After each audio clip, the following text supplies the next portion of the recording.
Ethereum is booming right now. Prices are climbing, adoption is growing, and mainstream institutions are finally taking it seriously. But what if I told you that Ethereum's biggest threat right now is not competition, it's control?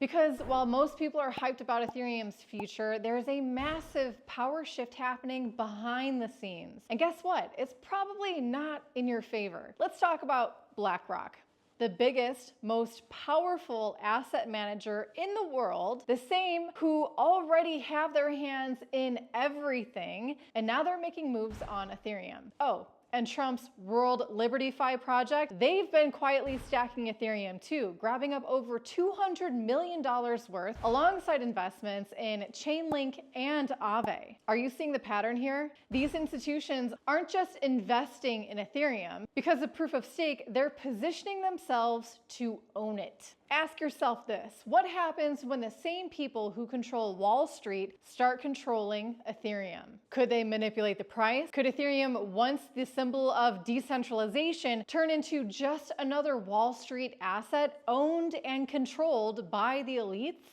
And the craziest part, no one's talking about this. Everybody is just focused on number go up. But don't worry, I'm going to unpack everything for you, because by the end of this video, you're going to understand exactly what's happening behind the scenes, how deep this goes, and most importantly, what it means for the future of Ethereum. So listen up, because this one's going to change the way you see ETH forever. All right, let's start off with BlackRock. If you don't know who they are, let me break it down really quick.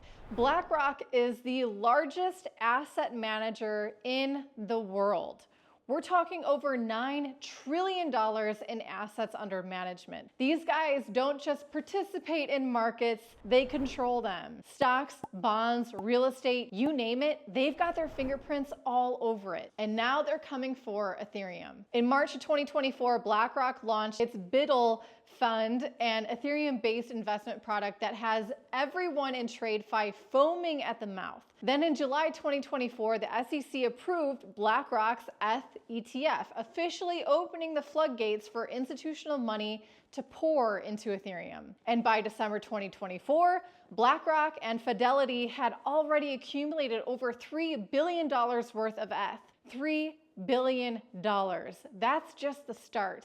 And they're still buying. Now you might be thinking, wow, this is great for Ethereum, right? More adoption, more legitimacy, more money flowing in. And yeah, on the surface, that is definitely good for the price, but institutional money means Ethereum isn't just some nerdy internet money anymore. It's officially part of the big leagues. But here's the problem. Ethereum isn't Bitcoin. It doesn't have the same decentralized mining network that keeps it safe from corporate control. Instead, ETH runs now on proof of stake, which means whoever holds the most ETH has the most power. So think about this. Is BlackRock bullish on Ethereum?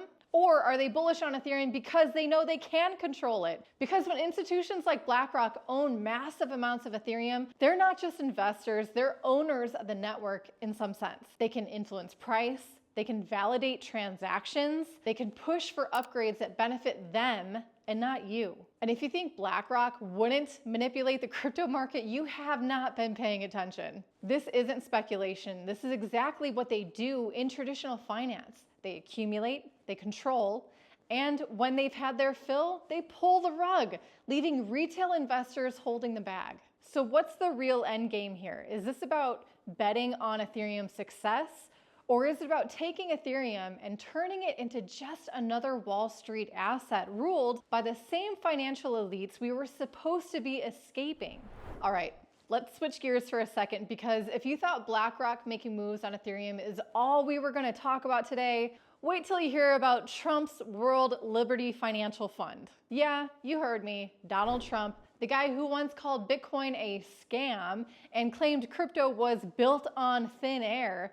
Fast forward to today, that wasn't that many years ago, his World Liberty Fi fund is sitting on over 80,000 Ethereum. That's worth about $260 million. Now I know what some of you might be thinking, Trump getting into crypto, that's gotta be bullish, right? Well, hold up, let's be real. Do you actually think this is just about profits? Probably not. You see, people love to forget that Trump isn't just a businessman. He's a power player. Everything he touches, it's about leverage. And now, with World Liberty Fi quietly stockpiling Ethereum, you've got to ask, what's the bigger plan here? Because let's be honest, Ethereum isn't just some random crypto asset. It's the backbone of DeFi, smart contracts, tokenization, and even a form of CBDCs, which, by the way, we all know governments are salivating over. And speaking of Ethereum, Eric Trump just dropped a bombshell on Twitter less than 24 hours ago. He tweeted, "In my opinion, it's a great time to add ETH." Think about that for a second. Not only is the WLFI fund heavily invested, but now we've got public endorsements coming from the Trump family. These guys don't make a statement like that without a hidden agenda. So what happens when a Trump-backed entity, one that already has deep connections to policymakers, financial institutions, and regulatory agencies, holds a major stake in Ethereum? Could they influence the direction of the network? Could they dictate partnerships, pressure regulators, or even steer Ethereum development in ways that benefit them? Here's where things really get wild, because now we're looking at two of the world's biggest financial and political forces, BlackRock and Trump's WLFI, controlling a significant chunk of Ethereum. Think about it. One is the most powerful asset manager on the planet. The other is a political heavyweight with deep ties to government and Wall Street. And both of them are accumulating Ethereum at a rapid pace. Are you starting to see what's happening? We're not just talking about institutional adoption anymore. So the real question is this the moment Ethereum goes fully mainstream? Or is this the moment Ethereum sells its soul to the financial elite? Trust me, we're only scratching the surface here, because next up we're diving into the fundamental issue: why Ethereum is easier to control than Bitcoin, and how these institutions are positioning themselves to take over. All right, let's get to the real problem here, because there's a reason BlackRock and WLFI are going all in on Ethereum, and it's not just because they like the tech. You see, if they really wanted real, decentralized money, let's be honest, guys, they'd be buying Bitcoin. But they're not. They're buying Ethereum, and here's why. Bitcoin runs on proof of work, POW. That means if you want control, you don't just buy a bunch of Bitcoin. You need to set up massive mining operations, compete with other miners worldwide, and actually earn your influence. No shortcuts, no backroom deals, no buying your way to the top. And that's exactly why institutions hate it. They can't control Bitcoin, so they settle for the next best thing. Could be Ethereum. Ethereum's weakness is proof of stake.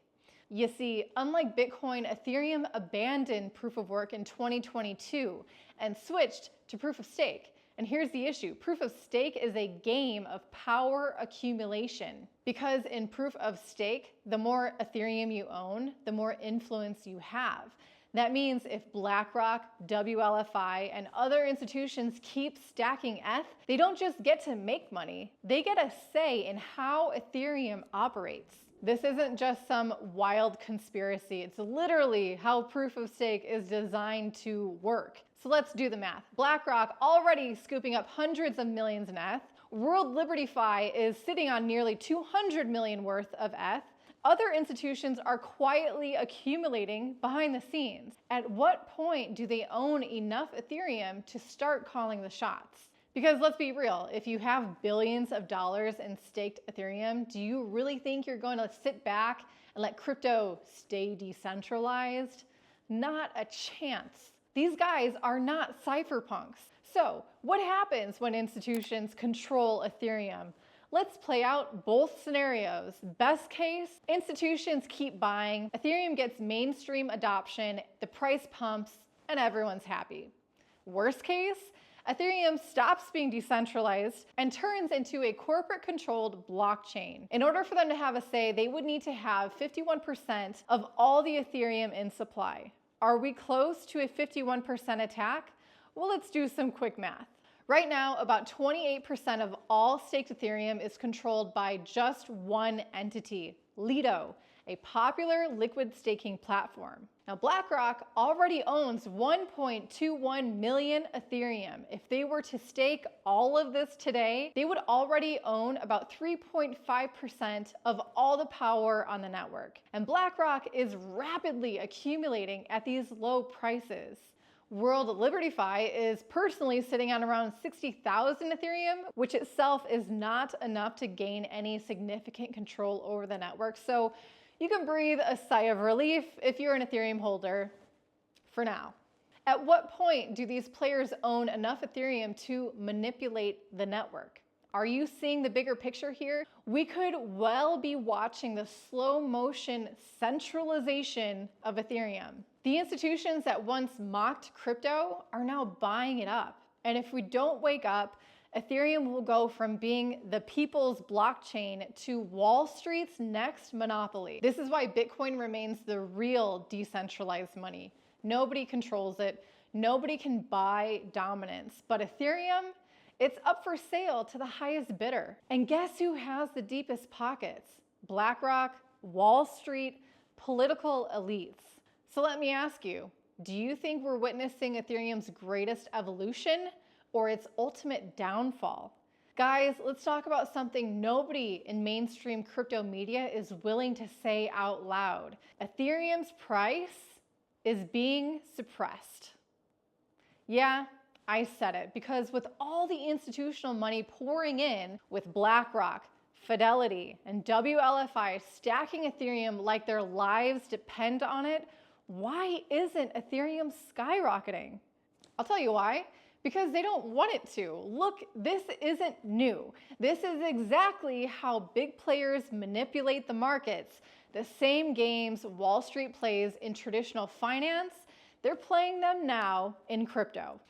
Here's how it works. Step 1, buy large amounts without moving the market. Instead of buying Ethereum on public exchanges where their buys would push the price up, institutions accumulate through OTC, also known as over-the-counter trades. These are private deals that don't show up in the order books. That means while you're looking at Ethereum's price on Coinbase and thinking nothing's happening, they're loading up behind the scenes. Step 2, control the supply. Slow down price surges. Once they have a big enough stack, they don't let retail investors drive up the price too quickly. How? By keeping liquidity just high enough to absorb demand. Every time Ethereum starts to break out, suddenly a massive sell wall appears, suppressing price growth. Oh, and guess what? Some of these same institutions also have influence over media and sentiment. Propaganda is everywhere, even in crypto. Don't you forget it. They can pump out FUD, regulatory scares, SEC lawsuits, whatever, to keep people hesitant to buy. And step 3, shake out retail investors and accumulate more. Here's where it gets really evil. When they want more Ethereum at cheaper prices, they strategically sell just enough to create market dips. Retail investors panic, sell their ETH at a discount or at any price they can get, and guess who's there to buy it? The same institutions that were initially suppressing the price in the first place. This cycle repeats over and over until one day, when they've accumulated enough, they let the floodgates open and Ethereum rips to insane levels. But by then, they own most of it. And if you weren't patient, if you got shaken out by their price suppression, you're left watching from the sidelines. So are BlackRock and WLFI deliberately keeping Ethereum low? Let's think about this logically. BlackRock and Fidelity control trillions in assets. Do you think they want to buy Ethereum at $4,000, $5,000, or $10,000? World LibertyFi is looking to stack tens of millions of dollars in Ethereum. Do you think they're hyped about paying a premium? So what do? They slow things down. They keep the price artificially low until they're ready. And when they're ready, that's when they flip the switch, drive the price through the roof, and dump on whoever is left holding the bag. So let me ask you this. Is Ethereum's price really a reflection of its value right now?